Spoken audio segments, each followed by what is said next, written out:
Today's video is going to help us answer a question when we're dealing with Laplace transforms. Suppose that we have a function and it's big H of s equals big F of s times G of s. That is that it's actually the product of two Laplace transforms. What we'd like to be able to say is that the inverse Laplace transform of that product actually is just the product of the individual inverses. But that's not actually true. You can actually see those two, they're not equal to each other. So what happens when we actually do want to go and find that inverse Laplace transform in order to solve systems or in order to solve initial value problems? Well, that's where the convolution integral is going to come in. And so what we're going to be looking at is we're going to be looking at a way to actually go back and retrieve the original functions if we have the product of two Laplace transforms. So what we're going to do is we're going to start by defining the convolution product. And so we've got if f and g are continuous on an interval 0 to b, the convolution product f star g of f and g for t belonging to 0b is going to be defined as f star g of t equals the integral from 0 to t of f of t minus tau. That's not a t, that's a tau, g of tau d tau. Tau is just going to be a dummy variable that we use, and then at the end, once we do our integration, we're going to be plugging t in for tau. Let's take a look at an example. Suppose that we have f of t equals t plus 1 and g of t is going to equal cosine t. Let's find f star g. So f star g, that convolution integral of t, is going to equal the integral from 0 to t of, and it'll be f of t minus tau. So that's going to be t minus tau plus 1 times, and then cosine tau d tau. So basically we're going to plug in t minus tau in for t into f, and then we'll have cosine tau d tau. So what I'm going to do now is I'm going to simplify that a little bit. It's going to be 0 to t, and this is going to be then t cosine tau minus tau cosine tau plus cosine tau d tau. Now, since we're integrating with respect to tau, t actually operates as a constant in this case. So if we split this up, we're going to get t times the integral from 0 to t cosine tau d tau minus the integral tau cosine tau d tau, the integral cosine tau d tau. Each one of these from 0 to t. And when I integrate, I get t sine tau evaluated from 0 to t. Okay, so we're going to multiply that by t minus, and then we'll have sine tau plus cosine tau evaluated from 0 to t, and then plus sine tau evaluated from 0 to t. And when we do that and we evaluate, we get t sine t minus t sine t plus cosine t minus, okay? We'll take the t sine t's, they actually cancel, and we're going to end up with cosine t plus sine t minus 1. And that ends up being the value for f star g. So all we had to do was we went in, we plugged in t minus tau into f, okay? And then tau into g of t. And then we evaluated with respect to tau. And so when we were doing that, one key thing to remember is that anything that's got a t in it actually can function as a constant. So you can actually pull it out of the integral. You don't actually integrate with respect to it, okay? And then it's just a matter of integration and then plugging in your t's and your zeros. The convolution integral has a couple properties that'll end up being kind of handy. One is that convolution integral is commutative. That is, f star g is going to equal to g star f. Two, it's also associative. So we can actually take the convolution integral with respect to two other functions and then take the convolution integral with respect to another function, as long as we have that continuity part. And it'll be the same as switching kind of the order in which we do the convolution integrals. And also we can distribute over addition. So that is f star g plus h will equal f star g plus f star h. So those things actually may end up becoming kind of handy, something to remember as you're going through and solving initial value problems or solving systems. So the reason why we set up the convolution integral is because we wanted to actually create something called the convolution theorem. Okay, and that's going to in fact answer that question that we started out with. is what is that inverse Laplace transform of the product of Laplace transforms? So if f and g are exponential on 0 to infinity, then the Laplace transform of the convolution integral for f star g is going to equal the Laplace transform of f times the Laplace transform of g, which is f of s, g of s. All right, or big F of s, big g of s. Or, and this is actually the more important aspect, the inverse Laplace transform of big F of s, g of s is in fact equal to f star g of t. So in fact is equal to the convolution integral. So that's going to end up becoming really, I mean, you can imagine that's really handy, especially if you have a pair of Laplace transforms that are multiplied by each other and you don't have any other way to go through and find their inverses. So coming up with the Laplace transform for a convolution integral, not so bad. Let's say, for example, that we want to find the Laplace transform for f star g, and we have f of t is e to the 3t, and g of t is equal to t. Well, big F of s is going to end up equaling 1 over s minus 3, and big G of s is going to end up equaling 1 over s squared. And so consequently, the Laplace transform of f star g is going to just end up being the multiplication of those two. So it's going to be 1 over s minus 3 times s squared. And there you go. So if we have two functions and we want to find their Laplace transform of the convolution integral, take their Laplace transforms individually and then just multiply them together. Now let's take a look at a second example. And in the second example, what we're going to be doing is we're going to be doing something that is going to be a bit more valuable in general, or a bit more practical, and that is finding the inverse Laplace transform for the product of two Laplace transforms.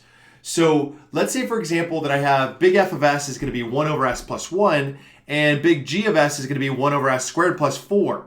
So what we're going to want to do first is we're going to first want to go in and find the inverse Laplace transform of each individual function. So for little f of t, we have e to the negative t, and little g of t, well, we notice that 1 over s squared plus 4 is going to end up being 1/2 times 2 over s squared plus 4. And so that means that this is going to end up equaling 1/2 sine 2t.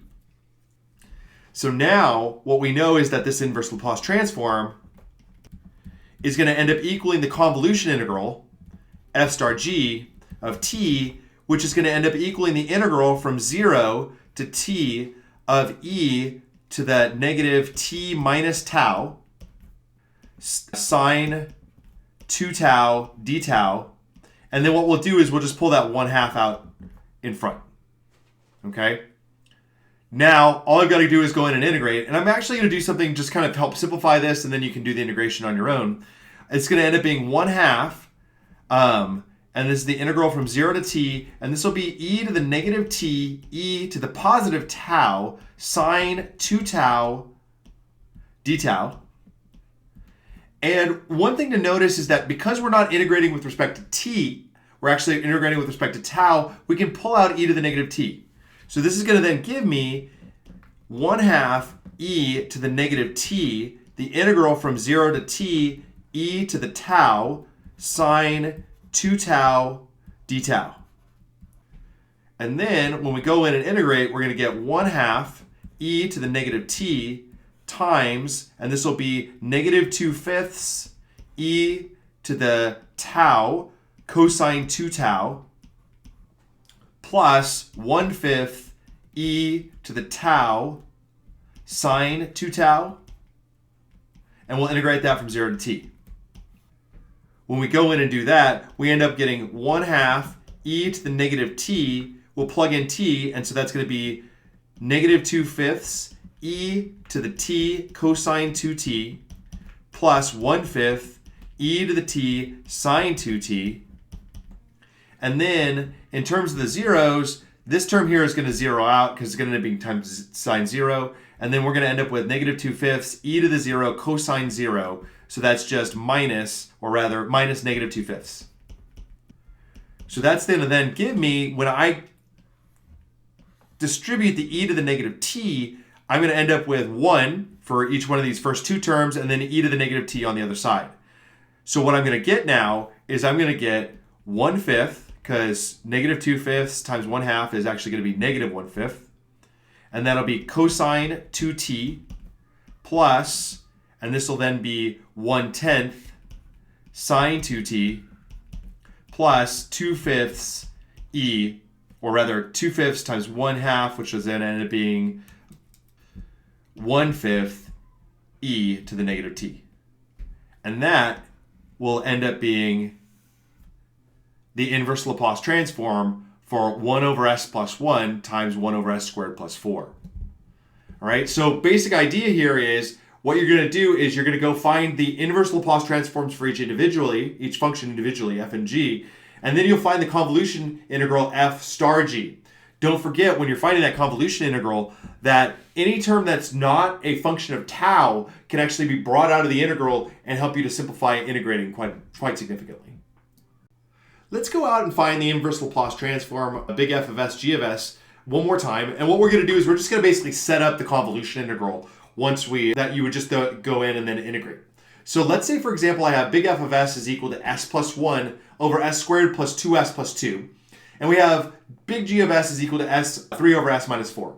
And we want to find the inverse Laplace transform of their product. So remember what we're going to do is we're going to find their inverses individually.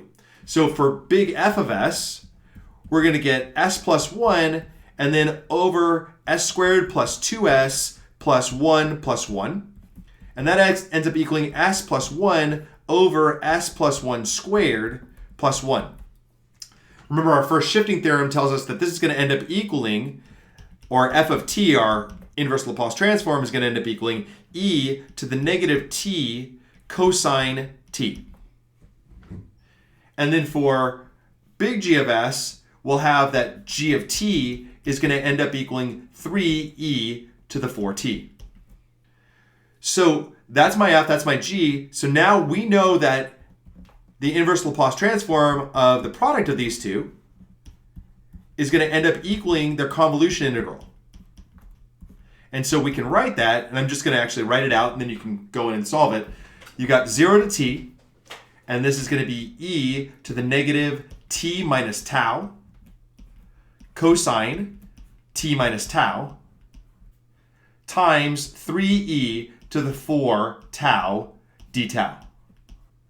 And then, what you can do is you can go in and you can do some substitutions, do a little bit of algebra, throw it into a symbolic calculator, and figure out what the value for your integral is. And this will help you to solve things like initial value problems and systems of equations. So again, the idea here is, look, I know what the inverse Laplace transforms are for each individual function. I want to retrieve their product. So consequently, what am I going to do? I'm going to go find them individually, okay, and then put them both into a convolution integral. And that'll actually find my inverse Laplace transform. All right, let's now go in and solve an initial value problem. I'm going to assume that you've solved initial value problems using Laplace transforms before. If you haven't, I have a video that you can go in and watch, and I'll put that inside of the notes. So let's say we want to solve y double prime plus 2y prime plus 2y equals sine 2t, and we have y of 0 equals 0, and y prime of 0 also equals 0. So we know if we take the Laplace transform of y double prime plus 2 Laplace transform of y prime plus 2 times the Laplace transform of y, and we'll get that that's going to equal the Laplace transform of sine of 2t. The Laplace transform for y double prime is going to be s squared times the Laplace transform of y minus s times y of 0 minus y prime of 0, and then plus 2 times the Laplace transform of y, which is going to be s Laplace transform of y minus y of 0 plus 2 times the Laplace transform of y equals, and then the Laplace transform of sine of 2t is going to end up equaling 2 over s squared plus 4.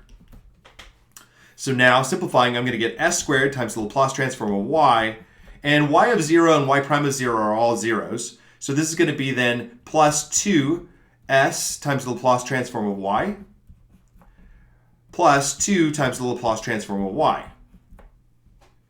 And that, if we go and we factor out Laplace transform of y, is the Laplace transform of y times s squared plus 2s plus 2, and that equals then s over, or excuse me, not s, but 2 over s squared plus 4.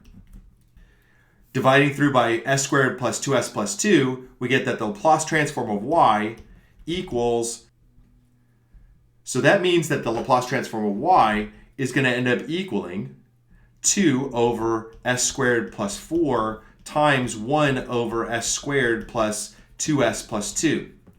And that's then 2 over s squared plus 4 times 1 over s plus 1 squared.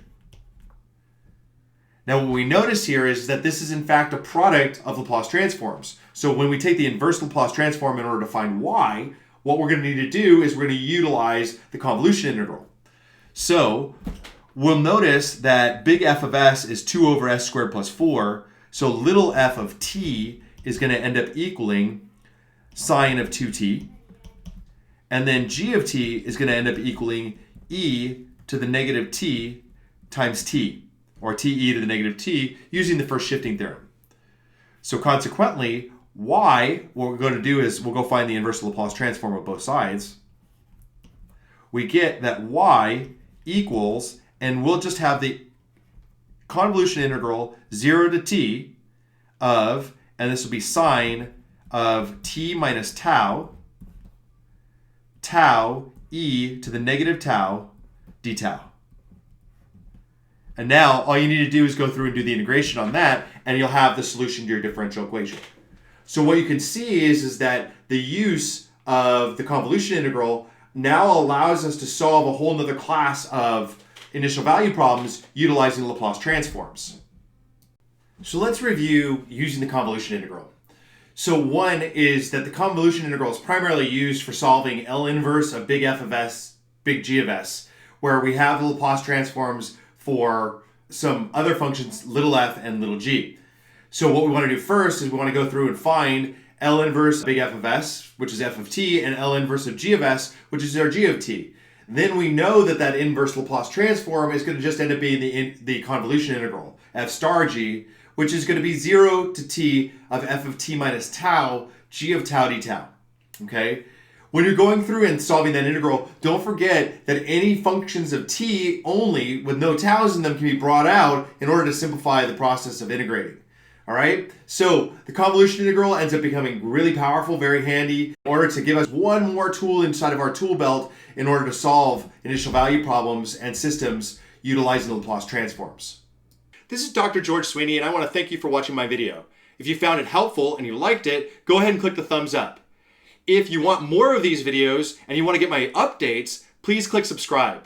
If you have any questions or you just want to say how much you really enjoyed the video, go ahead and leave some comments. I do read and respond to the comments.